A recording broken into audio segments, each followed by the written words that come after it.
Hi there! In this video, I will be guiding you on how you can connect your Twitch account to Discord. So please listen carefully and watch carefully to each step that I will be doing. So once you've logged into your account, the first thing that you will have to do is you will click this gear icon right here, which says user settings. So just go ahead and click that. And then what you will have to do is look for connections, which is right here. So proceed to clicking that as well. And now that you're here, you will click this icon right here, which says view more. And then you will look for the Twitch icon.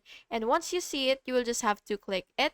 And then just wait for it to load. And then now what you will have to do is log into your Twitch account and authorize this connection. So just fill out with your username, your password, and then just log in. And then once connected, by the way, your Twitch account will appear under connections, which is right here. So you can either display it on your profile or you can display the details on your profile. It really depends on you. And that's basically just it. Thank you so much for watching this video. And I really hope it was helpful for you. And if it was, please make sure to like and subscribe for more videos like this. Thank you and have an awesome day.